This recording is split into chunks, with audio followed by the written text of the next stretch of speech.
Councillor বন্ধু এই কারণে, তার কারণ আমিও কিন্তু কলকাতার কাউন্সিলর 25 বছর ধরে রয়েছি।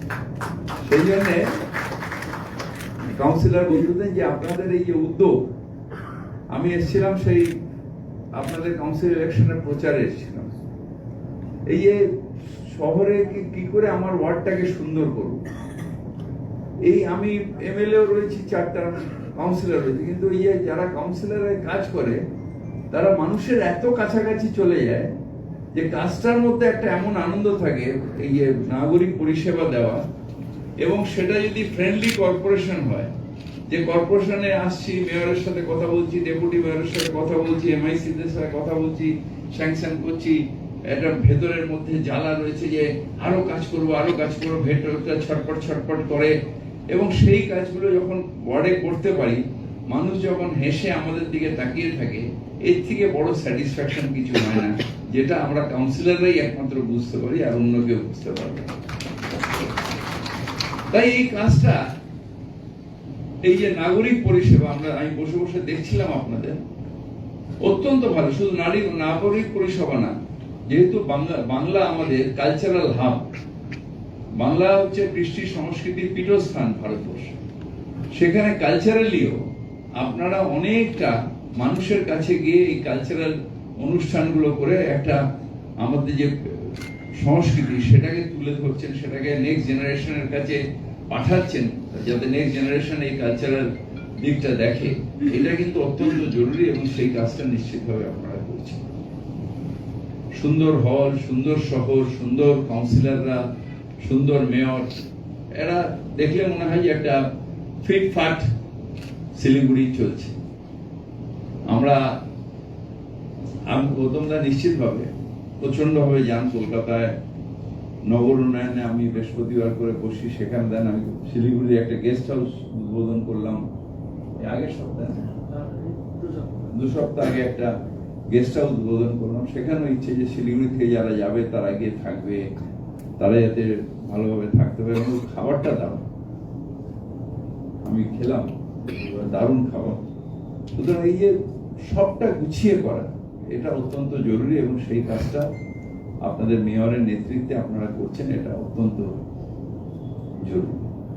আরেকটু কাছাকাছি মানুষের আপনারা পৌঁছে, যাতে শুধু পরিষেবা নয়, আমাদের মুখ্যমন্ত্রী মমতা বন্দ্যোপাধ্যায় যে বাংলাটা চান, আমাদের মমতা বন্দ্যোপাধ্যায় যে বাংলা চান, যে বাংলায় ধর্মীয় বিভাজন থাকবে না, যে বাংলায় ঘৃণা থাকবে না, যে বাংলায় উত্তেজনা থাকবে না, যে বাংলায় ভেদাভেদ থাকবে না, সেই বাংলা, যে বাংলা ঐক্যবদ্ধ বাংলা, যে বাংলা ঠাকুরের কথা চলবে, শ্রী শ্রী রামকৃষ্ণের কথায় যত মত তত পথ, সেই বাণী নিয়ে যে বাংলা চলবে, সেই বাংলা আমাদের তৈরি করতে হবে। সুতরাং সেদিকটাও আমাদের নিশ্চিতভাবে দেখতে হবে। আস্তে আস্তে দেখছিলাম মুখ্যমন্ত্রী যখন এখানে একটা মন্দির, মহাকাল মন্দিরের ভিত্তি স্থাপন করে গেছেন, বিরাট একটা মহাকাল মন্দির হবে, এবং এইটা আমার মনে হয় যে শিলিগুড়ি এমনি আমাদের একটা টুরিস্ট হাব, এই মন্দির হয়ে যাওয়ার পরে আরো টুরিস্ট এখানে অনেক বেশি করে আসবে।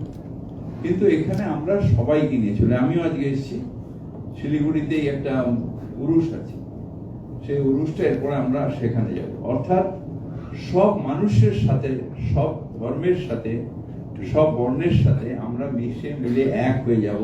এটাই বাংলার সংস্কৃতি, এটাই বাংলার আসল সংস্কৃতি, হচ্ছে এইটা যে আমরা সবাই মিলে একসাথে থাকবো, আমরা সবাই মিলে একসাথে থাকবো। অনেকে আমাদের মুখ্যমন্ত্রী মমতা বন্দ্যোপাধ্যায়কে ব্যঙ্গ করেন, তিনি নিশ্চিতভাবে, আমাদের এইবার রমজান শুরু হচ্ছে, নিশ্চিতভাবে সেখানেও যাবেন, কিন্তু আবার তিনি দীঘার মন্দির, মহাকাল মন্দির, আমাদের দুর্গা আঙ্গান, এগুলোও করছেন। অর্থাৎ এইটা একমাত্র পশ্চিমবঙ্গ যেখানে সব মানুষের সাথে সবভাবে আমাদের মুখ্যমন্ত্রী মিলে মিশে থাকেন। আবার আপনারা ক্রিসমাস কার্নিভাল করেছেন, আমাদের কলকাতাতেও ক্রিসমাস কার্নিভাল হয়, যেখানে মুখ্যমন্ত্রী নিজে থাকেন এবং খুঁটিনাটি আমাকে দিয়ে করান যে কিরম ভাবে হবে, কি ডিজাইনের পাঁচটির সাজানো হবে, পুরোটাই একটা মুখ্যমন্ত্রী নিজে ইন্টারেস্ট নিয়ে ড্রয়িং করে করে দেখিয়ে সেটা আমাদের দেন।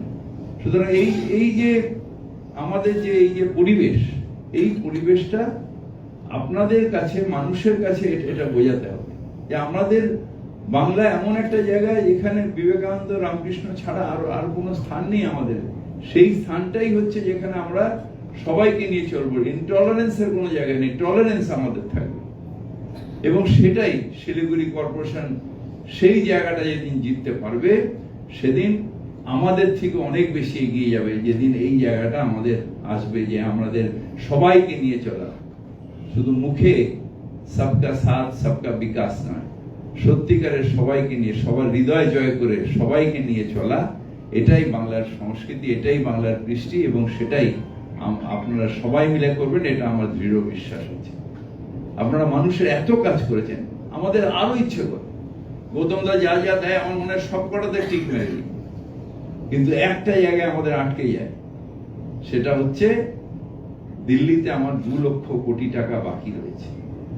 কেন দিচ্ছে না জানি না, কেন দেবে না, মানে যেগুলো কমিটমেন্ট আগে একটা সময় ছিল যখন গৌতম দা আমাদের সাথে গেছিল, আমরা যেতাম প্ল্যানিং কমিশন, প্রত্যেকটা আপনাদের তখন উত্তরবঙ্গ উন্নয়ন প্ল্যানিং কমিশনের প্রত্যেকটা আরবান ডেভেলপমেন্ট, উত্তরবঙ্গ উন্নয়ন সব নিয়ে আমাদের কথা হতো। আমরা প্লেস করতাম, প্ল্যানিং প্লেস করতাম, তারা কেটে কুটে একটা ঠিক করে আমাদের জানতাম যে এই টাকাটা দেবে। সেটা কে করে গেছে? প্ল্যানিং কমিশন করে গেছিলেন আমাদের নেতাজি সুভাষচন্দ্র বোস। তিনি তার মস্তিষ্কে বসে যে স্বাধীনতা হওয়ার পরে প্ল্যানিং কমিশন অনুযায়ী চলবে, এবং এই সেন্ট্রাল স্টেট এই রিলেশনটা প্ল্যানিং কমিশনের মধ্যে দিয়ে এটা হবে যে এত টাকা স্টেট থেকে উঠবে, তার একটা পার্সেন্টেজ দেবে। এখন একটা কি নীতি আয়োগ না কি একটা করে দিয়েছে, যেটাতে খায় না মাথায় দেয় কেউ জানে না। সুতরাং হঠাৎ করে বাংলার টাকা আটকে দেবে। আপনারা নিশ্চিতভাবে শিলিগুড়িতেও একইভাবে আমরা যেভাবে ভুগছি, আপনারাও SIR নিয়ে ভুগছেন। মানুষকে লাইনে দাঁড়িয়ে একবার নোটবন্দি করতে হবে, একবার আধার কার্ড করতে হবে, আবার বলবে আধার কার্ডের কোনো নেই, আবার এখন SIR করতে হবে। লাইনে দাঁড়িয়ে কত মানুষের বলি হবে, কত লোক মারা যাবে কেউ জানে না। এই 2 লক্ষ কোটি টাকা যদি আমরা পেতাম, তাহলে গৌতম দার লিস্টে আপনাদের সব কটাতে আমি টিক মেরে দিতে পারি। কিন্তু ওখানেই আটকে রয়েছে আমাদের যে একটা বিমাতৃসুলভ মনোভাব। সব জায়গায় যেন মনে হচ্ছে একটা দাদাগিরি, সব জায়গায় একটা আটকে দেওয়া। কিন্তু তার মধ্যেও আপনারা কাজ করছেন, তার কারণ মুখ্যমন্ত্রী মমতা বন্দ্যোপাধ্যায় বিশ্বাস করেন, if there is a will there is a way, অর্থাৎ ইচ্ছে থাকলে উপায় উপরওয়ালা তৈরি করে। এবং সেই মতন আপনাদের কর্পোরেশনের এই কক্ষ শুধু নয়, সারা শহরটাকে এত সুন্দর করেছেন। আপনাদের আমি অন্তরস্থল থেকে ধন্যবাদ জানাই।